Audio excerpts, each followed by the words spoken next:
Hello मेरे प्यारे जानेमान, कैसे हैं आप लोग? सभी को गुड इवनिंग। Good evening. कैसे हैं आप लोग? चलिए मुस्कुराइए कि आप दृष्टि बोर्ड बाई एमसीपी मोहब्बत यूट्यूब चैनल पे आप खुशी से मजा लिए, लहे लहे पढ़िए और इत्मीनान से पढ़िए। नई सिरा और न्यू सेशन 2026-27 यूपी बोर्ड बच्चों के लिए इस सेशन को लागू किया जा रहा है। क्या किया जा रहा है? ये new session 2026-27 class 12 preparation start करने से पहले ये जरूर देखें बायोलॉजी कैसे पढ़ें, राइट सिलेबस, कौन सा बुक पढ़े, how to preparation online, 1 year कैसे पढ़ें, अपने माइंड को 1 साल कैसे एकत्रित करें ताकि हम लोग क्या कर पाए, अपने सिलेबस को कवर कर पाए। बायोलॉजी वाले छात्र एवं छात्राओं मेरे जाने मान जरूर देखें। तो चलिए शुरुआत हम लोग करते हैं। तो आप सभी को गुड इवनिंग। Good evening. सभी इस सेशन को जल्दी से जल्दी शेयर कीजिए, लाइक कीजिए, सब्सक्राइब कीजिए ना भूलें ताकि आपका बेल आइकन कुछ भी हम इस प्लेटफॉर्म पर उपलब्ध करें तो सबसे पहले आपके पास बेल आइकन का घंटी जरूर बजे। तो चलिए बेल बजे तो चलिए हम लोग शुरुआत करेंगे। क्या करेंगे? शुरुआत करेंगे। शुरुआत करने से पहले एक बातें सुनाई देते हैं। कुछ देर की खामोशी है फिर शोर आएगा, कुछ देर की खामोशी है फिर शोर आएगा, ए मेरे दोस्त तुम्हारा वक्त आया है तो मेरा एक दिन दौर आएगा। तो कोई अगर तुम्हें धमकाए तो एक शायर बोलकर अलग से निकल जाए, फट से निकल जाए। वो आपको उलझाने के लिए वो बातों में आपको क्या कर रहा है? उलझा रहा है। लेकिन आप तो समझदार हैं, उलझिए मत उस बातों में।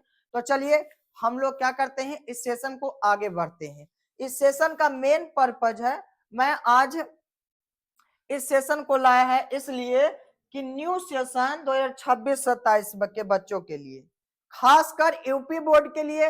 यूपी बोर्ड और बिहार बोर्ड का बायोलॉजी का सिलेबस सेम ही है, केवल एग्जाम पैटर्न, क्वेश्चन पैटर्न जो आता है बोर्ड परीक्षा बिहार और यूपी का, उसका पैटर्न केवल क्या होता है? अलग होता है, पर syllabus, topic, unit same to same है।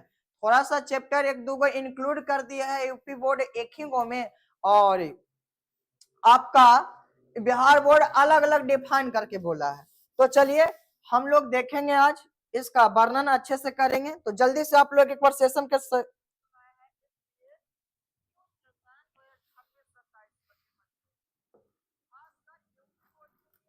इस सेशन को जल्दी से आप लोग शेयर कीजिए, लाइक कीजिए, सब्सक्राइब कीजिए। चलिए जल्दी से शेयर कीजिए मेरे प्यारे बच्चों।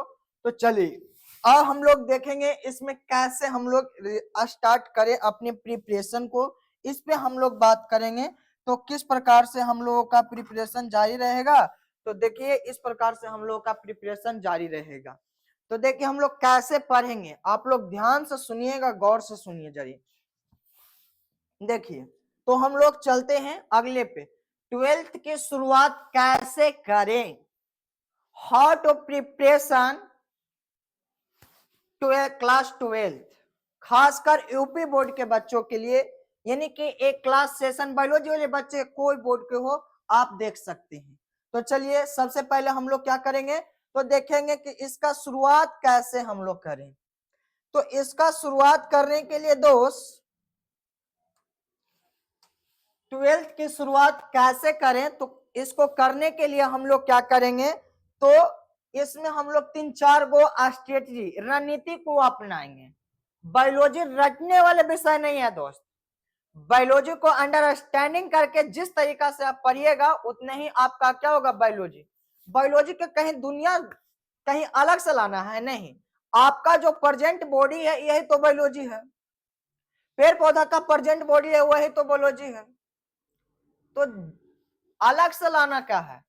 तो खुद के शरीर मालूम नहीं है तो शर्म है उस आप पे। तो शर्म किस बात की? आज से प्रिपरेशन हम लोग स्टार्ट करते हैं, जीरो टू री स्टार्ट हम लोग कर रहे हैं। तो चलिए 12th की शुरुआत कैसे करें, तो इसके लिए हम लोग 4 कॉलम बनाएंगे। क्या करेंगे? तो 4 कॉलम बनाएंगे। हम लोग बायोलॉजी को पहले हम लोग देखेंगे, क्या देखेंगे दोस्त, तो पहले थ्योरी के हम लोग कवर करेंगे। क्या करेंगे? थ्योरी को कवर करेंगे। क्या करेंगे, थ्योरी।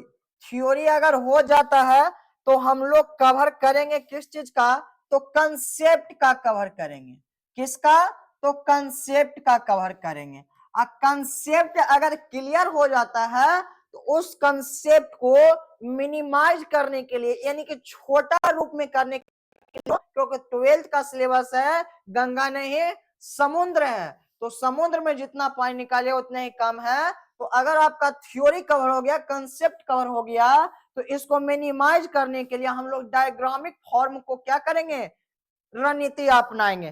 तो डायग्राम यानी कि फिगर का हम लोग सहायता करेंगे। जब फिगर की सहायता, क्योंकि फिगर माइंड का अट्रैक्शन है, सबसे ज्यादा माइंड अट्रैक्ट करता है क्या, फिगर को अट्रैक्ट करता है। और उसके बाद हम लोग टेबल एनसीईआरटी बेस बनाएंगे। क्या बनाएंगे, तो टेबल एनसीईआरटी बेस बनाएंगे।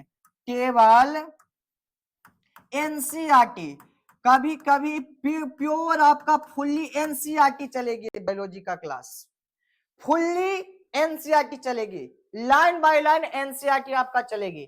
एनसीईआरटी कंपटीशन में बहुत सा पूछे जाते हैं, आपको इसी वीडियो में पता चलेगा क्यों 12th जरूरी है, क्यों 11th जरूरी है। कोई कोई बहुत सारे बच्चे 11th का सीरियस नहीं लेते हैं। ए मेरे दोस्त, आपसे हाथ जोड़ के मेरा निवेदन है कि 11th को इतना सीरियस लीजिए जितना कि 12th को आप मत लीजिए। केवल डिग्री प्राप्त करना कोई अहमियत बात नहीं होती है, बल्कि अपने अंदर हुनर और क्षमता होनी चाहिए, विल पावर होनी चाहिए, वही क्या होता है, सिकंदर होता है। चलिए चलिए, तो हम लोग आगे बढ़ते हैं। थ्योरी कंसेप्ट अगर फिगर आपका क्लियर हो गया तो तीनों को कंबाइंड करके हम लोग क्या करेंगे, तो तीनों को कंबाइंड करेंगे एक साथ। और कंबाइंड करना के बाद क्या करेंगे, शॉर्ट नोट्स बनाएंगे। क्या बनाएंगे, तो शॉर्ट नोट्स बनाएंगे। शॉर्ट नोट्स बनाएंगे, क्या बनाएंगे दोस्त, तो शॉर्ट नोट्स बनाएंगे। शॉर्ट नोट्स आप केवल पढ़ के मत बनाइए। जब आपका थ्योरी कवर हो जाए, कंसेप्ट कवर हो जाए, एनसीईआरटी बेस्ड फिगर कवर हो जाए, लूसेंट एनसीईआरटी पढ़िए, उसके बाद ही कोई बुक के रेफरेंस लीजिए। नहीं तो NCERT is the good preparation of all competitive examination, also class 12th। तो रेफरेंस बुक क्लास के साथ साथ अगर रेफरेंस बुक का आप फॉलो करते हैं, कोई भी एग्जाम में कंपटीशन या कोई भी एग्जाम में हो, यूपीएससी हो, बीपीएससी हो, अनदर एटीसी आदि आदि हो, कोई भी एग्जाम हो, तो उसमें किसका रेफरेंस बुक का उपयोग करना चाहिए, तो एनसीईआरटी बेस। अगर कोई चैप्टर में एक्स्ट्रा अगर टीचर बोले तो उस टीचर के नियमानुसार आप चलिए, क्योंकि वो टीचर को बहुत सारे कई सालों का अनुभव हो जाता है। तो चलिए हम लोग पहले देखेंगे 12th की शुरुआत कैसे करें। तो इसमें हम लोग देखें, पहले आप थ्योरी कवर कीजिए जी, दूसरा में आप मेरे जाने मान कंसेप्ट क्लियर कीजिए, फिर फिगर क्लियर कीजिए, फिर टेबल जो एनसीईआरटी में दिया उसी तरीका से आप लोग क्या कीजिए, फॉलो कीजिए। अगर ये तीनों आपका कवर हो जाता है, थ्योरी कंसेप्ट फिगर, तो तीनों को कम से कम 3 से 5 बार रिवाइज करने के बाद, रिवीजन करने के बाद आप इसका शॉर्ट नोट्स बना लीजिए, ताकि एग्जाम टाइम यही शॉर्ट नोट्स आपके माइंड में सेटअप रहेगा, तो एग्जाम हॉल तक कैरी हो पाएगा। तो आई होप कि यहां तक आपको समझ में आ गया होगा। तो चलिए अब हम लोग आगे बढ़ते हैं। एक कहावत है, किसी ने कहे थे कि एक संतुष्ट सुअर होने से अच्छा है असंतुष्ट मनुष्य होना। सही सी बात है, अच्छा ही बात है, अच्छा ही बात लोग कहकर चले जाते हैं, हम लोग उसी बात को क्या करते हैं, दोहराते हैं। चलिए तो अब हम लोग देखते हैं अगला, कौन सी किताब की फॉलो करें। चलिए 12th क्यों जरूरी है जी, पहले ये देख लेते हैं 12th क्यों जरूरी है हमारे लाइफ में। क्या 12th नहीं पढ़ेंगे तो मेरा लाइफ बेकार है, क्यों बेकार है, क्यों जरूरी है, तो क्यों जरूरी है। मैं खाना खा रहा हूं तो क्यों खा रहा हूं, नहीं खाएंगे तो नहीं जिएंगे। कारण, कॉज होनी चाहिए। कोई हवा हवाई आपके सामने बात करके चले जाए तो आप उसको विरोध कीजिए और बोलिए कि क्यों जरूरी है 12th। क्या 12th बिना मेरा लाइफ नहीं है, जो 12th नहीं पढ़ा उसका लाइफ बेकार है, जी नहीं। लेकिन हम लोगों को जानना जरूरी है तो चलिए आप लोग कमेंट करना ना भूलें, जल्दी से कमेंट कीजिए। अगर आप लोगों का ऑडियो वीडियो में कोई दिक्कत है तो कमेंट कीजिए, अंडरस्टैंडिंग में कोई दिक्कत है तो कमेंट कीजिए। चलिए, ट्वेल्थ क्यों जरूरी है? तो ट्वेल्थ तो आपका पहला जरूरी है कि आपका ट्वेल्थ अगर कंप्लीट होता है तो आप ग्रेजुएशन के लिए रेडी होते हैं। किसके लिए? तो ग्रेजुएशन के लिए रेडी होते हैं। किसके लिए दोस्त? ग्रेजुएशन के लिए रेडी होते हैं आप लोग। जब ग्रेजुएशन रेडी हो जाते हैं तो आपका कई सारे ग्रेजुएशन क्या है, एक जंक्शन है। ट्वेल्थ के बाद ग्रेजुएशन एक जंक्शन है। जंक्शन किसे बोलते हैं?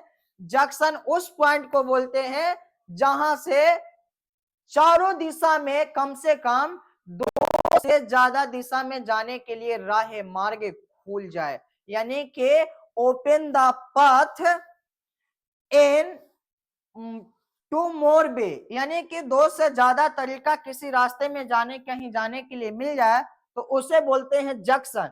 तो ग्रेजुएशन स्नातक क्या है आपका? जंक्शन है। तो जंक्शन के बाद आप 12th के बाद भी आपका बायोलॉजी में जा सकते हैं। बायोलॉजी इसलिए 12th जरूरी है कि आप नीट की तैयारी कर सकते हैं, डॉक्टर बन सकते हैं, इंजीनियर भी, इंजीनियर नहीं डॉक्टर बन सकते हैं, बीएससी नर्सिंग कर सकते हैं। बायोलॉजी सेक्टर में खास तौर पे आपका दें तो चिकित्सीय सेक्टर में जाने के लिए आपका बायोलॉजी 12th बहुत जरूरी है, क्योंकि 12th ऑल कंपटीशन एग्जाम के क्या है? बेस है, आधार है। तो आप नीट में जा सकते हैं, इटिसेट्रा अनदर एग्जाम में भी इसका जरूरी होती है। यूपीएससी के भी जरूरी है, बीपीएससी में भी जरूरी है, साइंस सब जगह जरूरी है। हम लोग अगर खाना खाते हैं तो साइंस से खाते हैं, हम लोग चलते हैं तो फिजिक्स के माध्यम से चलते हैं, न्यूटन लॉ से चलते हैं, हम लोग सोते हैं तो फिजिक्स के माध्यम से सोते हैं, हम लोग पानी पीते हैं तो केमिस्ट्री से पीते हैं, हाइड्रोजन ऑक्सीजन मिलता है तो कम बन गया जल। तो चलिए, हम लोग का लाइफ में साइंस एवरी सेकेंड क्षण भर यूज है, साइंस का कभी बेकार नहीं जाती है। तो चलिए अब हम लोग आगे बढ़ते हैं, क्या करते हैं दोस्त? अब हम लोग आगे बढ़ जाते हैं। तो चलिए अब हम लोग आगे बढ़ते हैं। इससे पहले चलिए 12th क्यों जरूरी है हम लोग देख लिए। अब हम जब देखते हैं अगले स्लाइड पे, कौन सी किताब महत्वपूर्ण है? तो कौन सी किताब महत्वपूर्ण है? तो आप कुछ भी ना पढ़िए, केवल और केवल इसका जवाब है आप जीव विज्ञान का एनसीईआरटी रेफरेंस बुक यूज करें, या तो किसी इंस्टीट्यूट का किसी प्रोफेसर का अगर किताब हो तो उस पर लिखा हो एनसीईआरटी बेस तभी यूज करें, नहीं तो जो 12th क्लास का बुक है एनसीईआरटी जीव विज्ञान का, उसी का आप रेफरेंस बुक में यूज कर सकते हैं क्लास के साथ साथ, नहीं तो कोई और दूसरा बुक की आवश्यकता नहीं है। क्या है? दूसरा बुक की आवश्यकता पढ़ने वाले नहीं है। तो चलिए अब हम लोग आगे बढ़ जाते हैं। अब अगला सवाल आ रहा है, क्या पढ़ें? पढ़ें तो कैसे पढ़ें? आपका प्रॉब्लम आ गया, क्या गया? दिक्कत आ गया, यानी कि आपका प्रॉब्लम आ गया, दिक्कत आ गया प्रिपरेशन में। क्या पढ़ें? देखिए पहला, क्या पढ़ें? एग्जाम्पल याद नहीं होता है, एग्जाम्पल याद नहीं होता है, पर बाबू सोना मोना टोना बोले कि आज हम खाना नहीं खाए हैं तो 2 दिन तक उसको नींद नहीं आएगा क्योंकि मेरे सोना खाया नहीं। अरे बेवकूफ, एक क्यों नहीं भूल पाया कि खाना नहीं खाया, नहीं होगा खाना तो नहीं खाया, बाद में खा लेंगे मार्केट से, लेकिन एग्जाम्पल तो याद कर लेते हैं। जिस तरीका से वो खाने के लिए आप याद किए हैं उसी तरीका से आप एग्जाम्पल याद करते तो हो जाती। तो चलिए हम लोग सबका सोल्यूशन बताएंगे। फिर देखिए हम लोगों का एनसीईआरटी कैसे पढ़ें, जीव विज्ञान याद कैसे करें, ये मेरे ऊपर छोड़ दीजिए। जीव विज्ञान याद कैसे करें, आपको पूरी 100 में 100% मैं गारंटी स्टंप के साथ बोलता हूं कि आपको क्लास के साथ साथ अगर आपको याद हो जाएगा तो फिर आप बोलिएगा हमको, कमेंट में आके बोलिएगा कि ए गुरु, ए टीचर, तुमने पढ़ाई याद नहीं हुआ, ये हो नहीं सकता है। क्यों पड़े हो चक्कर में, कोई नहीं है टक्कर में दृष्टि बोर्ड एमसीपी मोहब्बत प्लेटफॉर्म के। चलिए, आपने इतना प्यार दिया कि मैंने इस न्यू चैनल को 15 जनवरी को ही क्रिएट किया और आज लगभग 1200 प्लस सब्सक्राइबर पहुंच चुकी है। तो आप लोग इसी तरीका से अगर सपोर्ट करते हैं तो आगे इंक्रीज होगा। आप ही अगर आप साथ हैं तो हम साथ हैं, अगर आप साथ हैं तो मेरे अंदर जुनून पैदा होता है, ऊर्जा पैदा होता है, एनर्जी अंदर से निकलती है। जब आप नहीं रहते हैं तो मैं भी नहीं रहता हूं। तो चलिए अब हम लोग आगे बढ़ते हैं, इसका सॉल्यूशन हम लोग देखते हैं। देखिए सॉल्यूशन दम सिंपल सॉल्यूशन है, क्या है? तो सिंपल सॉल्यूशन है। मॉस्किटो प्राण भगा दिया, अरे तुम्हें मारकर जान ले लेंगे रे गधे। चलिए एक्सट्रीमली सॉरी। चलिए चलिए हम लोग देखते हैं, क्या देखते हैं? तो प्रॉब्लम की सॉल्यूशन हम लोग देखने वाले हैं। तो पहले आप शॉर्ट नोट्स बनाए, जब कंप्लीट हो जाए कंसेप्ट थ्योरी और फिगर तो पॉइंट वाइज लिखें। आप एग्जाम में पैराग्राफ में लिखते जा रहे हैं, 2-3 लाइन लिखते जा रहे हैं, 4-5 लाइन पैराग्राफ पिन चेंज किए, नहीं ऐसे लिखना है दोस्त। लिखना है पॉइंट वाइज, नंबर वाइज। क्या लिखना है? पहला जनन, जनन अंगो रिप्रोडक्शन के लिए क्या महत्वपूर्ण है? नर और मादा जनन अंग। क्यों जरूरी है? क्योंकि नर और मादा आपस में मिलता है तो युग्मक का निर्माण होता है, युग्मज का निर्माण होता है। तो इस प्रकार से पॉइंट वाइज लिखिए। क्या वाइज? पॉइंट वाइज आप लोग लिखिए, न कि पैराग्राफ में। टेबल, ट्रिक, डायग्राम और माइंड मैप के साथ आप बनाइए। अपनी नोट्स कॉपी में टेबल का उपयोग कीजिए, ट्रिक का उपयोग कीजिए, डायग्राम का उपयोग कीजिए। ट्रिक खुद बनाइए ताकि आपको लाइफ में याद रहे, क्योंकि जो अपने खुद बनाते हैं, गर्लफ्रेंड खुद न चुनते हैं क्या? कोई गर्लफ्रेंड को चुनने के लिए आपको सहायता करता है? जी नहीं। तो जो खुद चुनते हैं वो लाइफ टाइम याद रहता है। तो ट्रिक खुद बनाने की कोशिश कीजिए। मैं तो ट्रिक बताएंगे ही यार, लेकिन खुद से बनाना सीखिए, क्योंकि खुद से बनाना सीख जाता है तो कभी जीवन में असफलता नहीं बल्कि धीरे धीरे ही सफलता मिलती है, पर सफलता एक दिन लक्ष्य की ओर मिलती है। चलिए तो अब हम लोग आगे बढ़ते हैं। आपका सॉल्यूशन हो गया, तो चलिए अब हम लोग आगे बढ़ जाते हैं। क्या करते हैं? आगे बढ़ जाते हैं। मॉस्किटो प्राण भगाए ले है दोस्त, कहां पे है? चलिए अब हम लोग आगे बढ़ जाते हैं। देखिए पॉइंट वाइज कैसे लिखे? कंसेप्ट को डेली लाइफ से जोड़ना, यानी कि हम जो आज पढ़े नर जनन अंग यानी कि मेल रिप्रोडक्शन अंग और फीमेल रिप्रोडक्शन अंग, तो हम लोग अपने माइंड में एक डेली कंसेप्ट के अनुसार कि हाँ मेल और फीमेल जब रिलेशन बनाता है तो कैसे बेबी पैदा होता है। उस टाइम क्यों नहीं ना मेल के पेनिस से टॉयलेट होती है, ना उस टाइम फीमेल के योनि से टॉयलेट निकलती है? क्यों नहीं निकलती है? अगर ऐसे अपने माइंड में कंपैरिजन करेंगे, कारण खोजेंगे, तो आपको लाइफ टाइम याद रहेगा। तो कंसेप्ट को डेली लाइफ से जोड़ना सीखें। नर जनन तंत्र, क्या हमारे शरीर में नर जनन तंत्र का क्या भाग है? तो क्या भाग है? तो स्पर्म का विकसित करना। क्या? स्पर्म का, ताकि मेल के सॉरी फीमेल के अंडाशय से मेल करके एक युग्मज का निर्माण करता है, और युग्मज धीरे धीरे भ्रूण में विकसित करता है, भ्रूण धीरे धीरे एक शिशु बेबी की पैदा करती है। तो इस सभी को आपको अध्याय यूनिट नंबर 2 के दूसरा अध्याय में ह्यूमन रिप्रोडक्शन में बारीकी तरीके से पढ़ाया जाएगा। तो चलिए अब हम लोग आगे बढ़ते हैं। तो चलिए अब हम लोग कहां बढ़ जाते हैं? आगे बढ़ जाते हैं। देखिए जिन्होंने 11th-12th नहीं पढ़ा, देखिए मेरी प्यारी जाने मान मासूम माही यादव, देख लीजिए क्या माही यादव की चाल है। 11th-12th पढ़ी नहीं है, अब माथा टेबल पर कॉपी किताब रखी हुई है और क्या कर रही है? किताब पर एकदम सिर रखकर लोट पोट रही है। क्यों? क्योंकि ऐसे नेट क्रैक करना है, नेट क्रैक करने के लिए बेस मजबूत होनी चाहिए।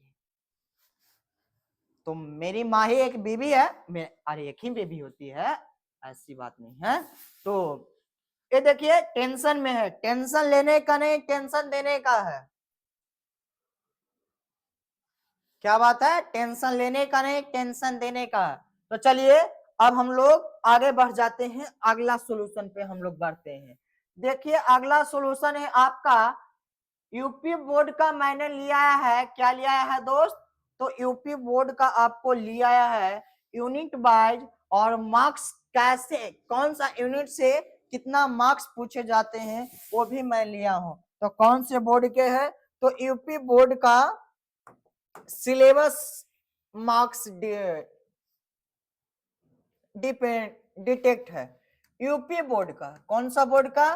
तो यूपी बोर्ड का, यूपी बोर्ड का सिलेबस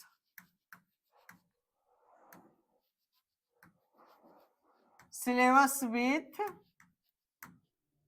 मार्क्स डिनोट।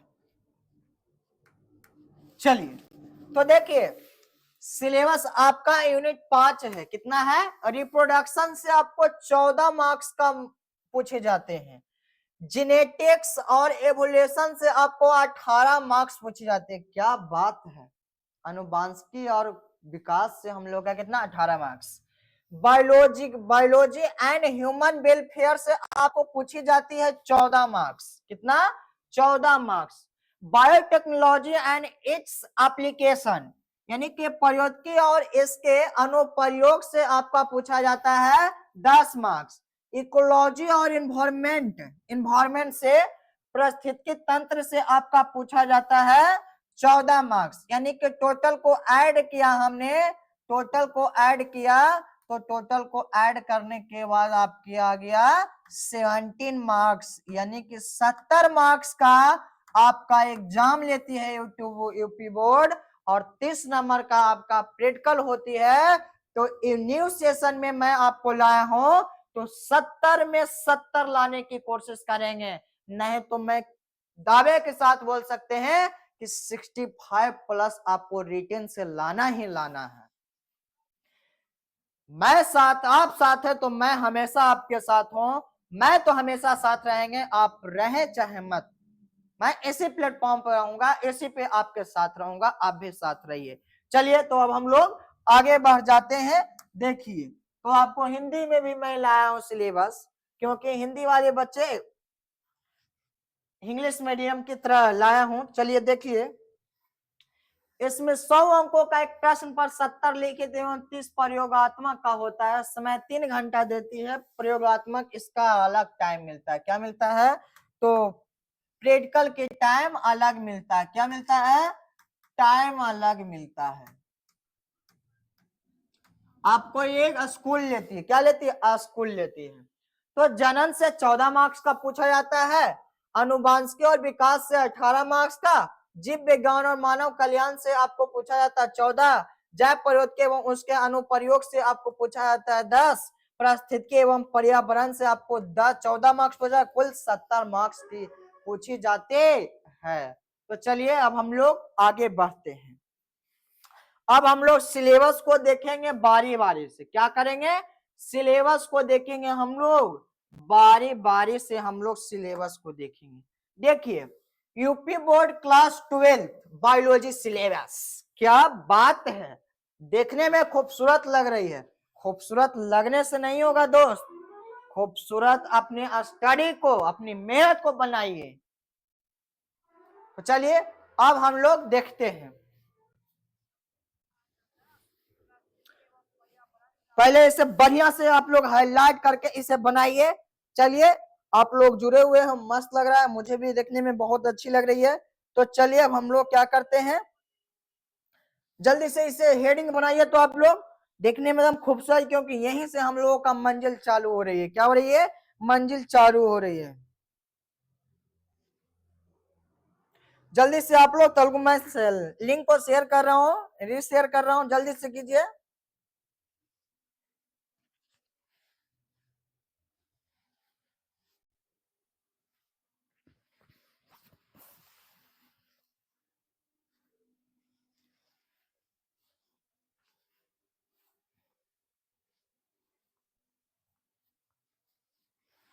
जल्दी से आप लोग इसे बनाइए, हम तेलुगु लिंक शेयर कर रहे हैं, आप लोग भी शेयर कीजिए। मेहनत इतनी खामोशी से करो दोस्त, मेहनत इतनी खामोशी से करो कि कामयाबी शोर मचा दे, कामयाबी आपको बताना ना पड़े। तो मेहनत इतनी खामोशी से कीजिए कि कामयाबी आपका शोर मचा दे। तो जल्दी से आप लोग क्या कीजिए, जल्दी से आप लोग शेष बना लिए। तो आप लोग चलिए हम लोग आगे बढ़ने की कोशिश करते हैं। तो चलिए अब हम लोग आगे बढ़ जाते हैं।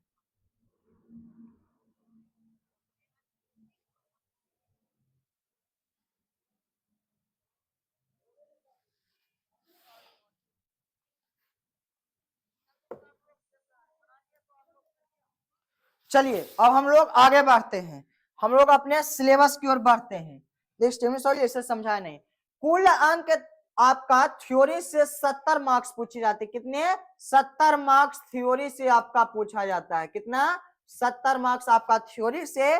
प्रयोग के प्रैक्टिकल से आपका 30 मार्क्स पूछा जाता है। कितना पूछा जाता है? तो 30 मार्क्स पूछा जाता है। कुल यानी कि 70 प्लस 30 आपका 100 मार्क्स आपका किस चीज से पूछा जाता है? तो पूरा बायोलॉजी से पूछी जाती है। तो चलिए अब हम लोग आगे बढ़ते हैं। चलिए अब हम लोग इस सिलेबस को कवर करते हैं कि कौन कौन सा सिलेबस हम लोग को पढ़ना है। चलिए यूनिट 1 जनन रिप्रोडक्शन, ये आपका 14 मार्क्स का पूछा जाता है। कितना? तो 14 मार्क्स का पूछा जाता है। आपको अंक वाइज भी आपको डिनोट कर दिया गया। क्या कर दिया गया है? अंक वाइज भी आपको डिनोट कर दिया गया है। तो जनन जो टॉपिक है इससे कितना पूछी जाती है? तो जनन से आपका पूछी जाती है टोटल, तो टोटल आपको जनन से पूछा जाता है दो, तो 14 मार्क्स पूछी जाती है। कितना? तो देखिए इसमें 3 अध्याय का यूनिट 1 में हम लोग अध्ययन करेंगे। पहला आपका पुष्पीय पादपों में लैंगिक जनन, ये आपका हेडिंग है। पुष्पीय पादपों में लैंगिक जनन हम लोग क्या करेंगे? अध्ययन करेंगे। Sexual reproduction in flowering plants का क्या करेंगे? हम लोग अध्ययन करने वाले हैं। तो फर्स्ट चैप्टर आपका है sexual reproduction in flowering plants. क्या है? फ्लावरिंग प्लांट्स है। इसका आपका सब टॉपिक भी मैं सिलेबस के साथ साथ ले आया हूं ताकि आपको ये ना लगे कि आपने कुछ कम पढ़ाया है। हम एनसीईआरटी फुल्ली एनसीईआरटी बेस है। देखिए पुष्प की संरचना, स्ट्रक्चर ऑफ फ्लावर पहले हम लोग देखेंगे। पहला जो पुष्पीय पौधों में लैंगिक जनन में पहला सब टॉपिक आएगा। क्या आएगा? पुष्प की संरचना, स्ट्रक्चर ऑफ फ्लावर टॉपिक आएगा। इसमें और छोटी छोटी टॉपिक आएंगे, वो हम लोग चैप्टर में अध्याय में हेलेंगे तो देख लेंगे। सूक्ष्म बीजाणुओं जनन एवं परागकण, माइक्रोस्पोरोजेनेसिस एंड पोलन ग्रेन के बारे में अध्ययन करेंगे। फिर हम लोग महाबीजाणु जनन मेगा स्पोरोजेनेसिस के बारे में अध्ययन करेंगे। भ्रूण कोष के बारे में अध्ययन करेंगे, एम्ब्रियो सेक्स के। फिर हम लोग परागण प्रकार एवं माध्यम, पोलिनेशन टाइप्स एंड एजेंट्स यानी कि माध्यम, अभिकर्मक के बारे में हम लोग देखेंगे। हम लोग यहाँ तक इतना बड़ा करने मुख्य योगदान अभिकर्मक के रूप में कौन है? तो माता पिता है। फिर देखिए अब हम लोग देख पढ़ेंगे प्राग नाल का वृद्धि पढ़ेंगे, द्वितीय निषेचन पढ़ेंगे, डबल फर्टिलाइजेशन, बीज एवं फल का निर्माण पढ़ेंगे, विशेष जनन हम लोग पढ़ेंगे, एमोमिसिस पढ़ेंगे। फिर हम लोग पढ़ेंगे पार्थेनोक्रेपी पढ़ेंगे। फिर हम लोग पढ़ेंगे बहुभ्रूणता, पोली एम्ब्रियोनी पढ़े हम लोग पढ़ेंगे। तो ये आपका उस यूनिट 1 के सिलेबस 1 का टॉपिक और अध्याय हो गया। चलिए हम लोग देखते हैं दूसरा, यानी कि यूनिट 1 के दूसरा सिलेबस है आपका मानव जनन, ह्यूमन रिप्रोडक्शन है। क्या है? ह्यूमन रिप्रोडक्शन है। तो ह्यूमन रिप्रोडक्शन में हम लोग देखेंगे इसमें टॉपिक वाइज। देखिए पहले हम लोग देखें नर जनन तंत्र, मेल रिप्रोडक्टिव सिस्टम। ये मत बोलिएगा क्लास टाइम कि सर पहले तो आपने लिखाए थे नर जनन तंत्र, पढ़ा रहे हैं आप गैमीटों का निर्माण। टॉपिक ऊपर नीचे हो सकती है लेकिन ये सब पढ़ाया जाएगा। इससे भी ऐड ऑन करेंगे हम आपके सिलेबस में। मैं एक्स्ट्रा एड ऑन करेंगे। ये तो आपका झलक है, अभी तो ट्रेलर शुरू हुई है, पूरी तो पिक्चर बाकी है। चलिए अब हम लोग आगे बढ़ते हैं। मादा जनन तंत्र पढ़ेंगे, फीमेल रिप्रोडक्टिव सिस्टम पढ़ेंगे, फिर हम लोग पढ़ेंगे, ये भी बताएंगे आपको कि मेल और फीमेल कब कैसे एक दूसरे से रिलेशन बना है। किसी लड़की के साथ किसी मेल फीमेल के साथ मेल जबरदस्ती मत कीजिए। सभी क्लास में एक वीडियो में आपको बताया जाएगा, लाइव क्लास में बताया जाएगा। फिर शुक्राणु जनन, स्पर्मेटोजेनेसिस के बारे में, अंडाणु जनन ओजेनेसिस के बारे में, मासिक चक्र मेंस्ट्रुअल साइकिल के बारे में, मेंस्ट्रुअल साइकिल कल ही एक बहुत अच्छी डिनोटाई है कोर्ट की तरफ से, उसने बोले कि मासिक चक्र है जो क्या है, इसे मौलिक अधिकार के अंदर लिया जाए, और ये पूरी हो गई है। और प्राइवेट स्कूलों और सरकारी स्कूलों के ऑनर को 3 मंथ की अवधि दी गई है। बोला कि शौचालय मेल और फीमेल की अलग कीजिए, आपके पास 3 मंथ है, अगर 3 मंथ में नहीं हुआ, साथ ही साथ मासिक चक्र का जो बायोलॉजिकल रुकावट होती है, रुकावट रोकने के लिए जो इंस्ट्रूमेंट आती है बायोलॉजिकल तरीके मेडिकल की तरफ से, वो भी उपलब्ध कराएगी प्राइवेट निजी विद्यालय और सरकारी विद्यालय में। अगर नहीं देखे तो उसका लाइसेंस रद्द कर दिया जाएगा। तो कैरेंट को एड ऑन करते आपको बताया भी जाएगा। चलिए फिर हम लोग देखेंगे निषेचन, फर्टिलाइजेशन, भ्रूणीय विकास, एम्ब्रियोनिक डेवलपमेंट, गर्भावस्था प्रेगनेंसी के बारे में हम लोग देखेंगे, अपरा देखेंगे, प्लेसेंटा देखेंगे, प्रसव देखेंगे, पेट्रियोशन देखेंगे, दूध स्राव देखेंगे, लैक्टेशन देखेंगे कि मेरी माँ के स्तन में दूध का निर्माण कैसे होता है। अगर कोई बच्चा अपने माँ के स्तन के जो गोलाकार जैसे संरचना होती है जिससे दूध का स्राव होता है, वहां अपने मौत को यूज करता है, लगाता है, तो सीधे इंडिकेट कहां पे जाता है, ये सब आपको वीडियो के माध्यम से बताया जाएगा। अगर कोई बच्चा किसी माँ के अपने स्तन को अपने मौत से टच करता है तो सीधे इंडिकेट जाता है मस्तिष्क को। अब मस्तिष्क से अंदर हार्मोन रिलीज होती है, तो फिर दूध का क्या होता है, स्राव होता है। माँ को लगता है कि मेरे नन्हे बुन्ने बच्चे क्या हैं, भूखे हैं। चलिए अब हम लोग देखते हैं, अगला देखते हैं, क्या करते हैं, अगला चैप्टर देखते हैं। प्रजनन स्वास्थ्य यूनिट 1 में 3 चैप्टर है। तीसरा चैप्टर हम लोग का आ जाएगा, क्या आ जाएगा, तो तीसरा चैप्टर आ जाएगा आपका प्रजनन स्वास्थ्य, रिप्रोडक्टिव हेल्थ, प्रजनन स्वास्थ्य की अवधारणाएं, कंसेप्ट ऑफ रिप्रोडक्टिव हेल्थ, जनसंख्या विस्फोट, पॉपुलेशन एक्सप्लोजन, गर्भ निरोधक विधियां, कॉन्ट्रैसेप्टिव मेथड्स, यौन संचारी रोग, एसटीडी, बहुत खूबसूरत रोग है, बहुत सुख मिलने वाला रोग है। सुख तो मिलता है दोस्त, रिलेशन कई मैंने फीमेल या मेल से रिलेशन बनाने में सुख तो मिलता है, लेकिन एक समय आने पर इतनी दुख से भुगतनी पड़ती है कि उसे परिवार भी अपनी माँ तो छू लेगी, कितनी आपके पास है, माँ को तो बुराई नहीं कर सकते, ना किसी को करने देंगे, बशर्ते माँ के अलावा कोई नहीं टच करेगा। चलो तो ये सबसे बचना है। फिर देखिए आपका आ गया यौन संचारी एसटीडी देख लेंगे, फिर बंझापन एवं सहायक प्रजनन तकनीक देख लेंगे, इनफर्टिलिटी एंड आर्ट देख लेंगे। तो न कब आता है किसी के शादी की होला, टाइम काफी बीत गया है, तो लोग बोलते हैं कि ये बंझापन है, ये बांझ है, आम भाषा में देहाती भोजन तो बोलते हैं बांझा बांझी। ये सब शब्द का प्रयोग नहीं करनी चाहिए, क्योंकि उसकी गलती नहीं है, बायोलॉजिकल उसकी बॉडी की गलती है, तो उसका क्यों गलत लगा रहे हो। चलो अब हम लोग देखते हैं, आपका यूनिट 1 समाप्त हो गया। अब आपका आ गया यूनिट 2, अनुवांशिकी एवं उत्क्रांति। उत्क्रांति को हम लोग विकास भी बोल सकते हैं। तो ये आपका क्या आ गया, सेकेंड यूनिट आ गया। तो सेकेंड यूनिट में फर्स्ट अध्याय है, यानी कि चौथा अध्याय, शुरू से अध्याय गिनते हैं।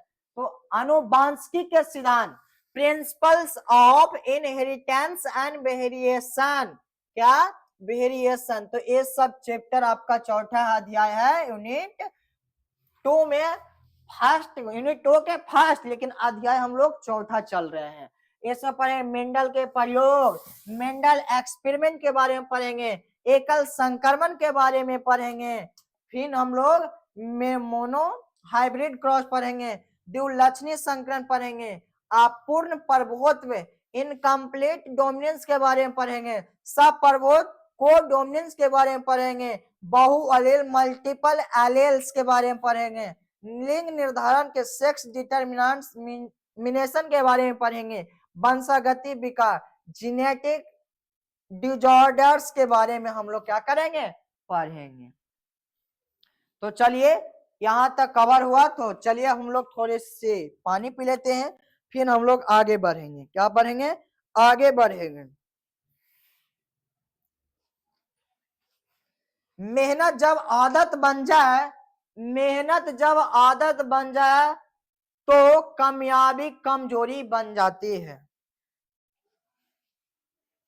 जब मेहनत आदत बन जाती है तो कामयाबी मजबूरी बन जाती है। खुद पर यकीन रखो, ये दुनिया बाद में मानेगी। खुद पे यकीन रखो, ये दुनिया अभी नहीं मानेगी, बाद में मानेगी। तो सेल्फ डिपेंड रहो, सेल्फ ट्रस्ट रहो, किसी के ट्रस्ट पे अपने आप को जीवन लाइफ को तय नहीं कीजिए। तो चलिए अब हम लोग आगे बढ़ते हैं। क्या करते हैं हम लोग, तो आगे बढ़ते हैं दोस्त।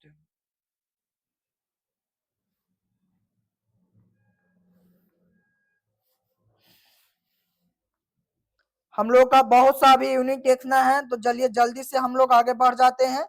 तो चलिए जल्दी से इस सेशन को फिर से आप लोग रीशेयर कीजिए, जल्दी से बढ़िए। चलिए तो अब हम लोग देखते हैं अगला अध्याय।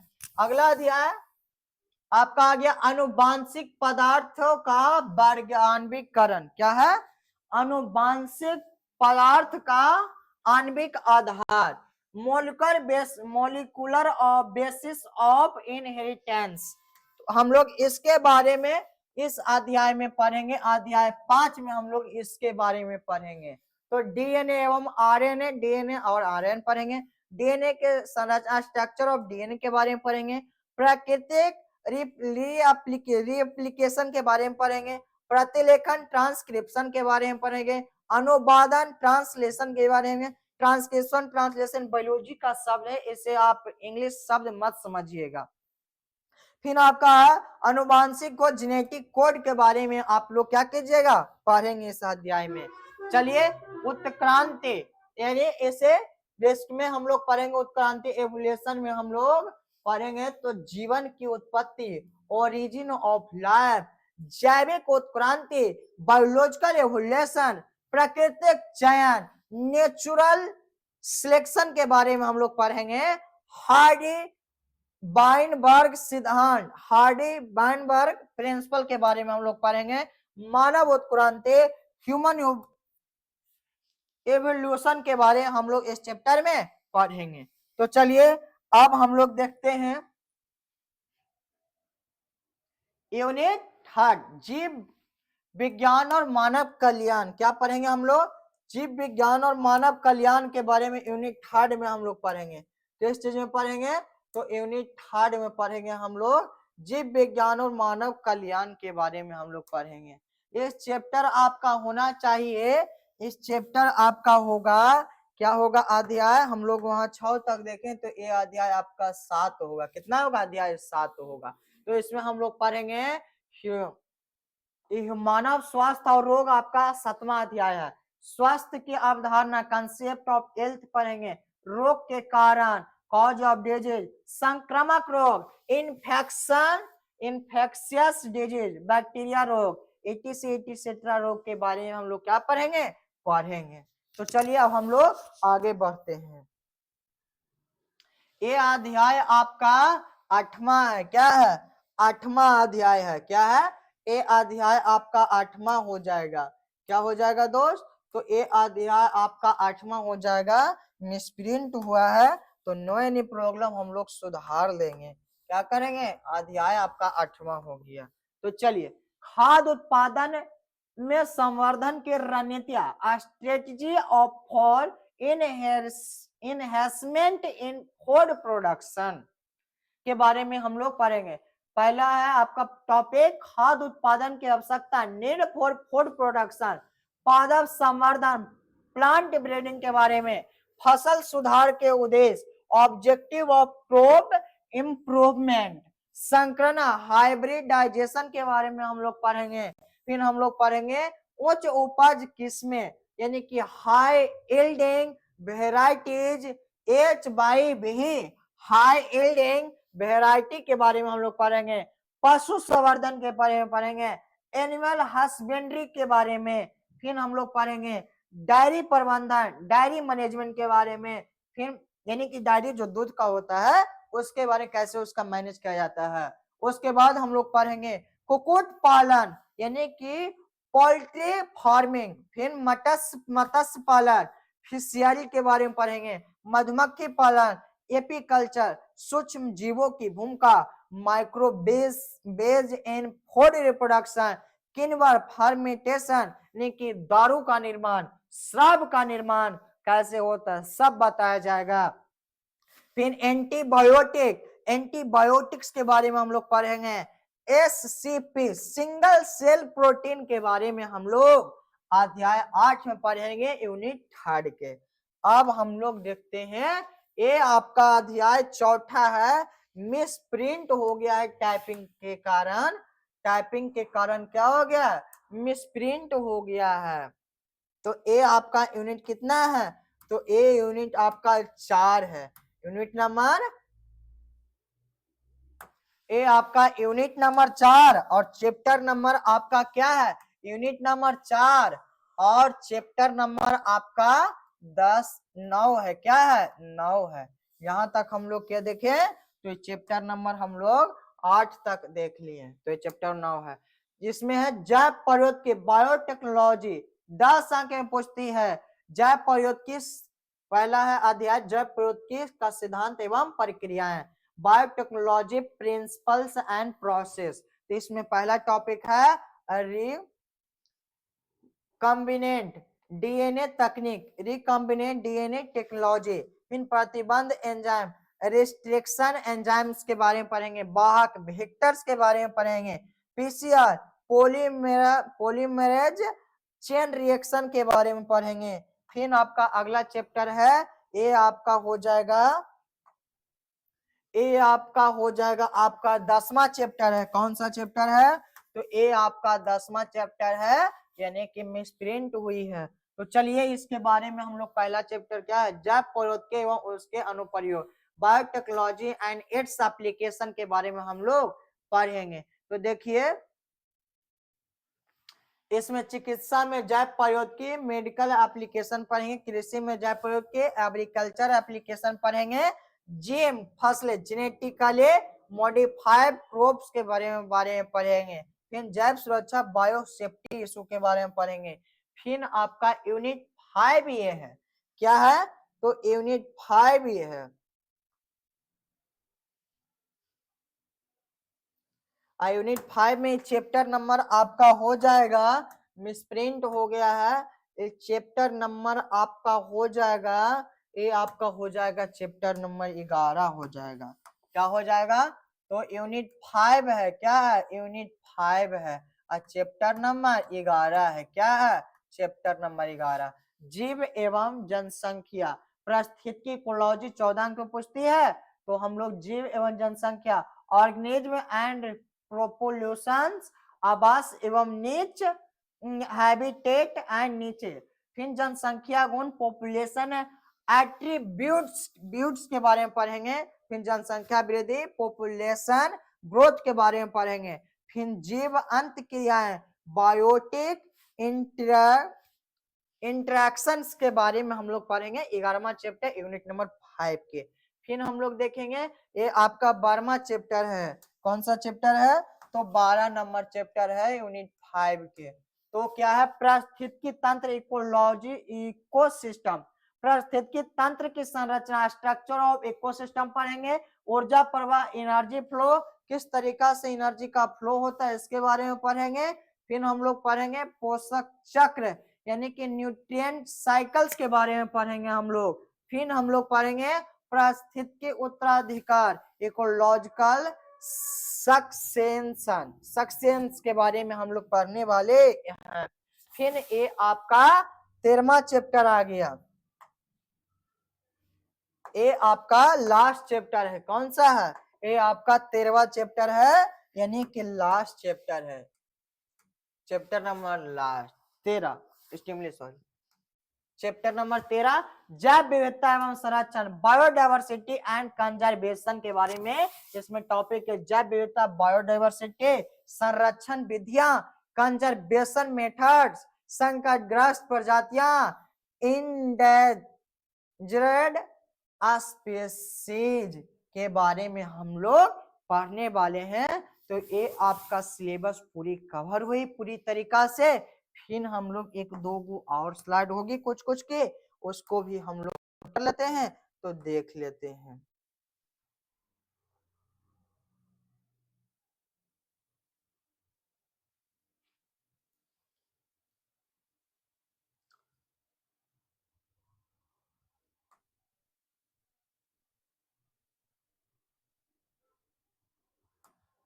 फिर एक टॉपिक आ गया, ये आ गया प्रदूषण देख लेंगे, ग्लोबल वार्मिंग देख लेंगे, ओजोन संरक्षण देख लेंगे, अपशिष्ट प्रबंधन देख लेंगे।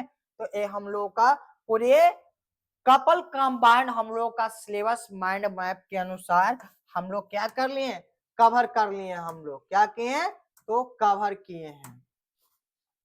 तो चलिए यहां तक आप लोग को समझ में आ गया तो बहुत अच्छी बात है। अगर नहीं आया है तो कमेंट में बताइए। ये हो नहीं सकता कि मोहब्बत पढ़ाया और आप लोग को समझ में नहीं आया, तो इसके लिए आप हम खुद शर्मिंदा हैं कि मैं पढ़ाए बच्चों को समझ में नहीं आया।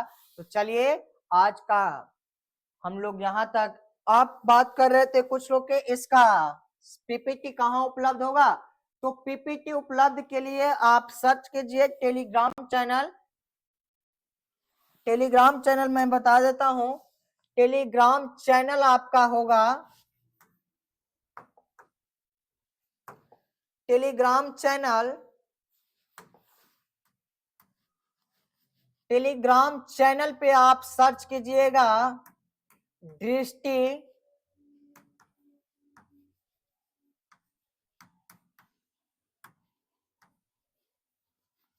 बोर्ड बाई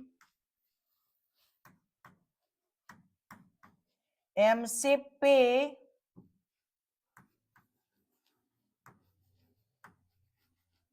मोहब्बत, ये आपका टेलीग्राम चैनल नेम है। इसी पे आपका क्या होगा, पीपीटी स्लाइड उपलब्ध होगा। जो भी आपको classroom online class live class में पढ़ाया जाएगा उसका आपका नोट्स बनाने की सहायता चाहिए, नहीं तो मैं तो नोट्स यहीं से बनवा देता हूँ। अगर चाहिए तो आप इस टेलीग्राम चैनल को आप लोग क्या कर सकते हैं, फॉलो कीजिए, तो आप लोगों का यहाँ से बिल्कुल नोट्स प्रोवाइड हो जाएगा। क्या हो जाएगा, नोट्स प्रोवाइड हो जाएगा। तो देखिए